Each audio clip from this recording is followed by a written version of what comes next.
How's it going, everyone? Tim here from Flipspark. So Flipspark, the card game for your music studio, is out now.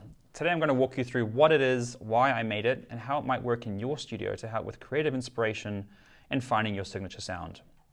So what is it?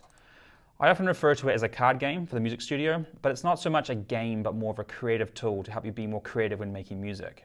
It helps you break out of writer's block, especially if you're like me and tend to use the same gear and techniques over and over and struggle to make progress on your track.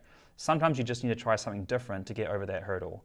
It also gives you direction, especially when you're starting a track and you have a blank canvas with way too many plugins, samples, and just infinite options that can sometimes be a bit daunting. It boils down to three things. Inspiration, to help you find new combinations of sounds and techniques that you haven't tried before. A bit of education, might teach you a few new tricks and methods along the way. And gamification. Studio sessions can get repetitive and frustrating sometimes. Flipspark adds a little bit of fun and variety to get you out of the creative rut you might be in and back into the flow. So how does it work? It's a card game of 52 cards in 4 suits. 4 suits you can see here: elements, instruments, patterns, and effects. The basic idea is that by shuffling and drawing cards from each suit, you're giving yourself a randomized and unique approach for creating a song element, likely something you may never have tried before. There are lots of ways to use Flipspark, but here's how you might use it to plan the first or next element in your song. First, what you do is you split the deck into its suits like I've done here. Elements, instruments, patterns, and effects. Let's look at the suits a bit closer. So elements. These describe the fundamental parts of your track that you might need in order to complete it. So for example, your lead, your drum fills, a motif, bridge, breakdown effects, core drums, bass, that sort of thing. All the fundamental elements to your track. You'll notice that some of these are white, like the lead, and some are black, like drum fill. This indicates that the card is either melodic or a drum based, and that'll come in more important when we start using the other suits. So instruments are the sound source for the elements. These are described with high-level prompts. So for example, preset. So use a preset for a synthesizer you might be wanting to use. Sample it, use a sample. DAW instrument, use an instrument, a default instrument within your DAW, that sort of thing. High-level creative prompts. These cards also come with, they're numbered. So for example, here you can see number 1, number 13, that sort of thing. The idea here is that you can use the template that's included in the download file, so you can fill it in with your favorite gear, and then when you draw the card, you're essentially picking something from your favorite list of gear. Patterns. Patterns describe the melodies or patterns you might want to write in MIDI for each instrument, for example. So, for example, here we have staccato, so create a pattern using short stabs or plucks. Borrow it, find, copy, or modify an existing pattern as the basis of your melody, that sort of thing. What are some drum ones? Minimal, strip the pattern back to little more than a few sporadic hits. Shuffle, dial up the shuffle, that sort of thing. Again, quite high-level creative prompts for how to write your melodies. And lastly, effects. This is the creative engineering that you might add to the sound at the end to define it in the mix. So degrade it, use noise or digital degradation. Modulate it, apply heavy chorus, flanger or phaser. Reverb it, filter it, that sort of thing. So the idea here is that by randomly selecting cards and combining them in different ways, you're prompting yourself to try different combinations of instruments, patterns, and effects for an element in a way you might not have tried before. So let's give it a go. So I'll quickly shuffle each suit. All right, so what I'll do is I'll do an example. I'll draw one card from each suit to define a plan, a high-level plan for one element in my song. So I'll move it up. We'll start with elements. What element are we going with? Chords. Okay, the foundation of your melodic harmony can be strong, subtle, or even arpeggiated. So each card has a bit of copy to describe what it's talking about.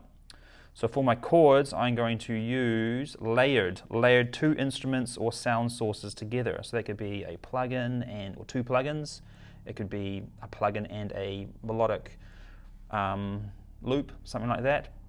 But we'll see what we get from pattern. Borrow it. Find, copy, or modify an existing pattern as the basis of your melody. Okay, so in this case, I'm thinking 2 different plugins, and I'll go back through an old, potentially an old project, or maybe even I'll borrow something from iTunes, something like that. So I'll copy something as the basis of my melody with 2 synths for my chords, and then finally effects, modulate it, apply heavy chorus, flanger, or phaser effects to give it a bit of modulation. So there we go. There's one example of a high-level, pretty interesting approach to creating chords in a song. I'll do a second example. Character drums, a drum layer that adds groove and texture to your core drums. Okay, cool. What sound source will I use for my character drums? So I'll spin it around, so we're using the drum element of the cards. Sample it, sample or copy a drum loop sound from an existing piece of music. Okay, so I'm sampling for my character drums, all good. What pattern will I use here? A tilted pattern. Create a pattern where one half is more complex than the other. So my thinking here is, at this point, I'll be sampling the drum sounds from some song for my character drums. So I'll be making my own pattern, which is fine. And then I'll make one half of the pattern more busy than the other. That's kind of interesting. And then flatten it. This makes sense. Record it as audio and then chop it, warp it, or use a looping effect. So there we go. That's a high-level creative plan for my character drums and a high-level plan for my chords.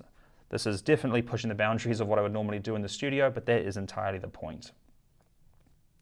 So there are lots of ways to use Flipspark. I mean, you can just use the element cards if you just want to randomly pick what you start next, what you create next, or what you want to start with.